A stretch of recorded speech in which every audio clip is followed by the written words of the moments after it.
मुझे मक्का पसंद है। यह मेरे पसंदीदा बीजों में से एक है। ये सही है, मैंने बीज कहा। मक्के के दाने का वह भाग जिसे हम बोते हैं, यह वो भाग भी है जिसे हम खाते हैं। आप देखते हैं कि मक्का एक बीज पत्री है। आपको पता है? चलिए मैं बताती हूँ। बीज निषेचन के बाद बना पका हुआ बीजांड होता है। बीजों को द्विबीजपत्री या एक बीजपत्री बीजों में वर्गीकृत किया जा सकता है। आइए द्विबीजपत्री बीज की संरचना को समझने के लिए हम सेम के बीज का उदाहरण लेते हैं। सेम के बीज की काट में एक दोहरी परत वाला बीजावरण दिखाई देता है। बाहरी बीज चोल होता है और अंतः बीज कवच होता है। बीजावरण के नीचे हमें वृक्क के आकार के दो बीजपत्र मिलते हैं, जिनमें प्रचुर मात्रा में कार्बोहाइड्रेट और प्रोटीन जमा होते हैं। यहाँ पर दो अलग अलग सिरों के साथ एक भ्रूणीय अक्ष दिखाई देता है, जिसे मूलांकुर कहा जाता है, जो जड़ और प्रांकुर को जन्म देती है, जो प्ररोह को जन्म देती है।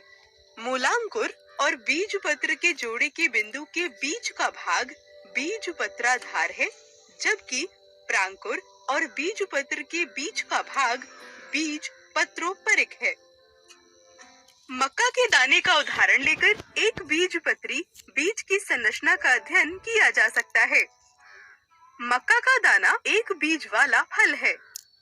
यदि हम इसके अनुभागीय दृश्य का निरीक्षण करते हैं तो हम देख सकते हैं कि बीज का आवरण बीज कोश के साथ जुड़ा हुआ है।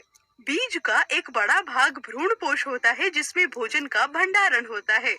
भ्रूण से भ्रूणपोष एक अलग परत द्वारा अलग होता है, जिसे एल्यूरोन परत कहा जाता है।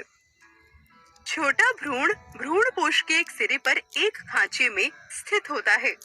इसमें एक एकल बीजपत्र होता है, जिसे स्क्यूटेलम कहा जाता है।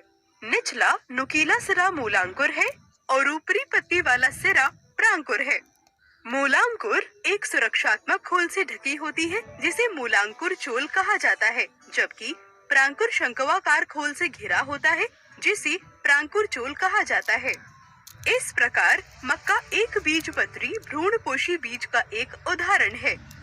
द्विबीजपत्री भ्रूणपोषी बीज का एक उदाहरण अरंडी का बीज है। यदि हम इस बीज की एक काट लेते हैं तो हम देख सकते हैं कि इसमें एक सुरक्षात्मक कठोर बाहरी आवरण होता है, जिसे बीजावरण या बीज कवच कहा जाता है। इसके नीचे हम परिभ्रूण कोश एक पतली कागज जैसी झिल्ली पाते हैं, जो बीजांडकाय का अवशेष है। ये परिभ्रूण कोश एक गूदेदार ऊतक से घिरा तेल से भरपूर होता है, जिसे भ्रूणपोष कहा जाता है। भ्रूणपोष में अंतः स्थापित हम दो पतले बीज पत्रों के साथ भ्रूण को देखते हैं। यहाँ भ्रूणपोष भ्रूण को पोषण प्रदान करता है। बीज पत्र एक अक्ष पर टिका होता है, जिसे लघु स्तंभ कहा जाता है। लघु स्तंभ में एक उभरा हुआ मूलांकुर और प्रांकुर होता है। अंड द्वार के सिरे पर बाहरी आवरण की नोक की बाहर की ओर वृद्धि के रूप में एक बीज चोलक दिखाई देता है। आइए सारांश देखें। बीजों को द्विबीजपत्री या एक बीजपत्री के रूप में वर्गीकृत किया जा सकता है। सेम का बीज द्विबीजपत्री बीज है।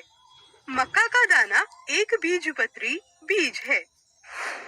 कई बीज फलों में लिपटे होते हैं, शर्करा और पोषक तत्वों से भरपूर होते हैं। फल एक पौधे के लिए एक महंगा निवेश है।